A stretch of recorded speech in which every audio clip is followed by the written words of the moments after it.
Mesela melwe derê gelek stand dît. Divan standan de projeyên din ên TÜBİTAKê hebûn. Xwendekarên din van projeyan amade kiribûn. Min li wan projeyan nêrî û min got, ez dikarim vê projeyê jî çêkim, ez dikarim vê jî ava bikim. Gelek fikir û raman hatin hişê min. Her wiha me bi ceribandin û raçavkirinê projeyên xwe gelek caran ceribandin û pêşkeş kirin. Ez dibêjim ku ev yek jî ji bo pêşveçûna me pir girîng bû. Her wiha ez dixwazim di pêşa rojê de jî projeyên wisa çêkim. Yani divê li ser dinyayê hin kes bi tiştên wisa re eleqedar bibin. Ez jî dibêjim divê em bi xebatên wisa re mijûl bibin. Ev yek ji bo min berpirsyariyek e. Mixabin li ser dinyayê gelek merivên xirab hene. Lê dema meriv însanên baş dibîne, wê demê hêviya dilê merivan zêde dibe. Ez bawer dikim bi saya hêviyên qenc di siber rojê de wê dinya bibe cîhekî baş, wek mînak. Tirkiye astronotek şand fezayê. Ez bawer dikim welatê me wê zêdetir kesan bişîne fezayê. Ev yek jî ji bo siber roja welatê me gelek baş e. Ez dibêjim welatê me di siber rojê de wê diwarê gîhandinê de pêş bikeve. Her wiha diwarê ragihandinê de jî em ê pêş bikevin. Ez dixwazim pêşî tê kevim zanîngeheke baş. Piştre jî ez ê ji xwe re şîrketeke dermanê vekim. Ez dixwazim li gorî vê plana xwe ya kariyerê bidim sepandin. Dibe ku îmkana hin kesan tunebin. Ez dikarim ji wan re jî tiştekî bêjim. Bi rastî gelek proje ji ber bêîmkaniyê derdikevin. Car caran kêmasiya îmkanan ji bo merivan dibe firsend. Her wiha ez dixwazim kesên ku îmkanên wan hene jî tiştekî bêjim. Divê ewlî ji xwe re armancekê diyar bikin. Dibe ku hin zordarî derkevin pêşiya wan. Divê ew bi sebr û xebatê bigihêjin armanca xwe. Paşê ew ê di sepandina projeyan de feydeya sebir û xebatê zêdetir bibînin. Em pir xebitîn, me zêdetir hewlda û em bi ser ketin. Piştî serkeftinê em kêfxweş bûn û em serbilindin. Uğraştık, çok çabaladık ve sonunda o mutluluğu görünce çok gururlandık.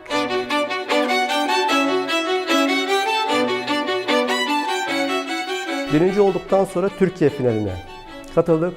Türkiye finalinde de Piştre me ji bo xebatên xwe raporek amade kir û şand TÜBİTAKê. Li ser vê TÜBİTAKê em dewetê fînala herêmê kirin di encama pêşnirxandinê de em bûn yekemîn. Piştî wê em çûn fînala Tirkiyeyê. Li vê fînalê jî em bûn duyemînê Tirkiyeyê. Ev derece ji bo me gelek girîng e. Lewra li wirê me dît ku tîmên li hemberê me xwedî derfetên gelek mezin in. Bavên hinekan akademisyen bûn û bi vî awayî ji laboratuwarên zanîngehê îstîfade dikin. Belê, laboratwara mekteba me jî heye lê mezemeyên me gelekî kêm bûn.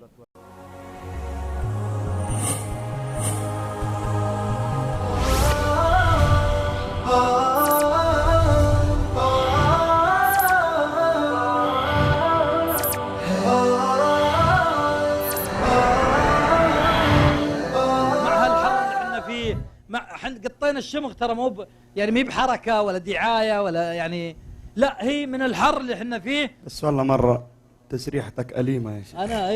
انا طالع لبناني انا ها. فاحنا والله من القشره ها.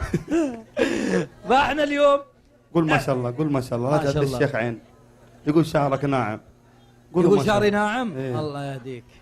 فاحنا اليوم طراه والله طراه واحد اول ما تبت جاني واحد مطوع بقول لكم القصه. اول ما هداني الله طبعا ما في صحبه ولا في يعني شله ولا في ابد بالحالي. فيوم من الايام شفت محاضره الشيخ سعيد بن مسفر موبقات السبع. فقلت يا ولد خلني اروح احضر المحاضره. المشكله المحاضره كانت في حي هو الحي اللي انا احبه اقدره. كنت اغني فيه كسرات وكنت ادور فيه وكنت افحط فيه. لكن جت المحاضره فيه شوف عاد الابتلاء والامتحان. يعني امر على الديار ديار ليلى اقبل ذا الجدار وذا الجدار وما حب الديار شغف لي قلبي ولكن حبه من سكن الديار.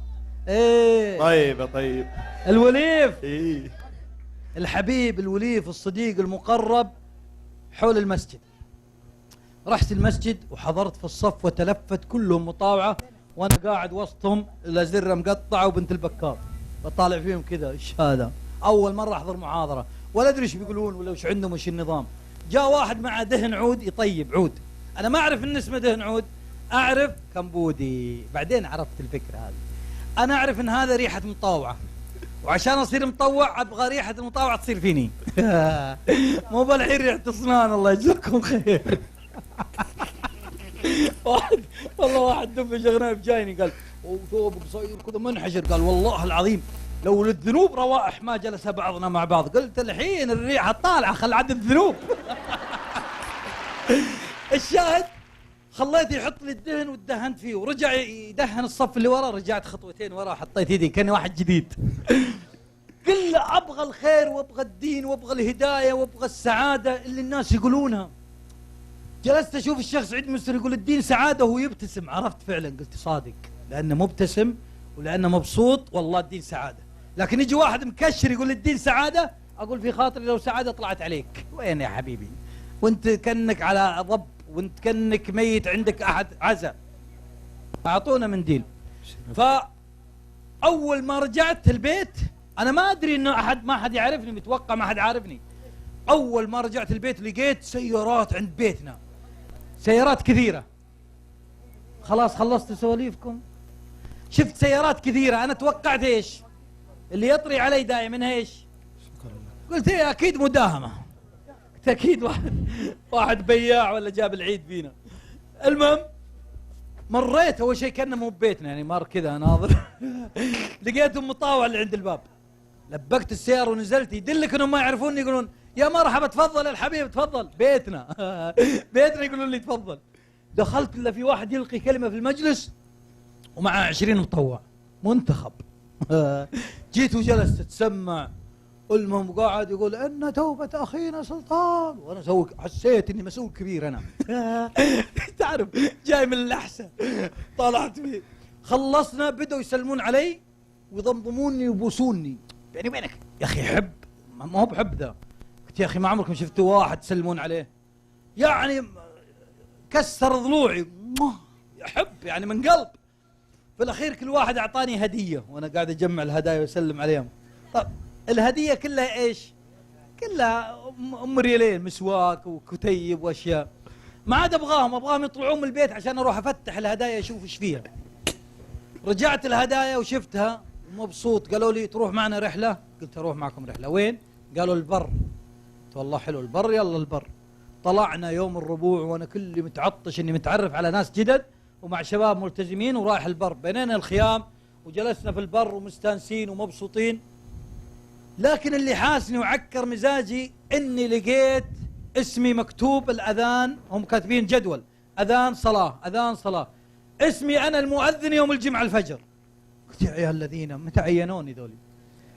عاد انا مبسوط لانهم قالوا احنا مكتبه الشيخ عبد العزيز بن باز الله يرحمه، كان وقتها حي الشيخ. يوم قالوا احنا مكتبه الشيخ عبد العزيز بن باز، قلت ايه هذا الكلام تب يعني ابو زقم يجيبها صح، يعني اكيد بيصير الشيخ صديقي وانا معهم الشله يعني.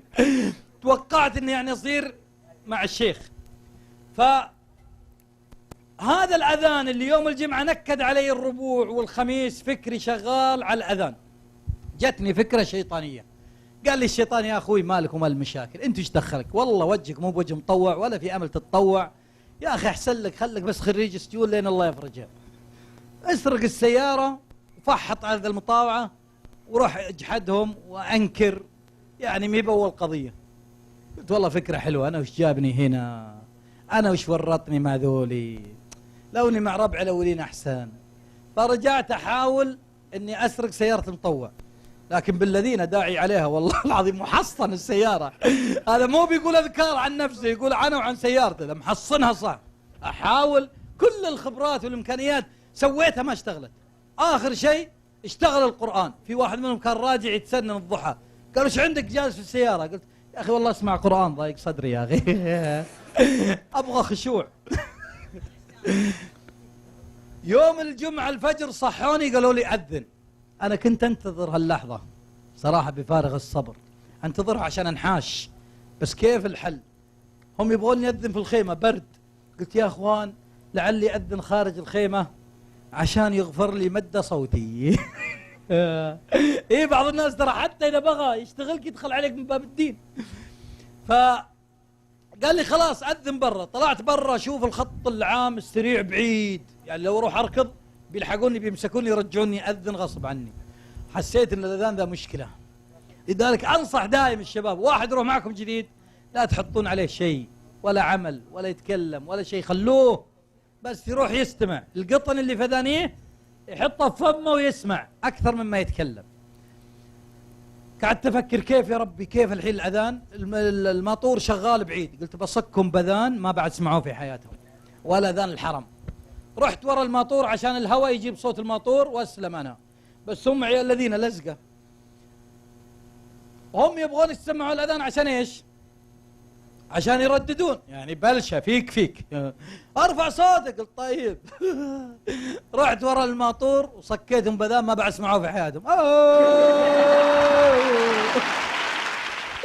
اعطيتهم ونه مو باذان. رجعت لهم الا والله وجيهم ما بالاول متغيرين علي. خلصنا الاذان بلشت في الاقامه، يا رب ايش بسوي في الاقامه؟ في واحد خوي اسمه ابو جبهه، طبعا احنا سامينا، انا ابو زقم، في واحد اسمه ابو جبهه، في واحد اسمه ابو خشم، في واحد اسمه ابو اصبع، في واحد ابو ركبه، في واحد ابو جلمبو، يعني كل واحد منا حاله خاصه. رجعت لابو جبهه قلت شوف يا ابو جبهه، هو خويي وتايب قبلي، فقلت شوف يا ابو جبهه، شوف اقسم بالله تخلصني من الموضوع وتدن ولا اقبعها معك وافقع جبهتك هنا، ما في خربت، فكني من الاحراج اللي انا فيه، ما اعرف اذن ولا اقيم.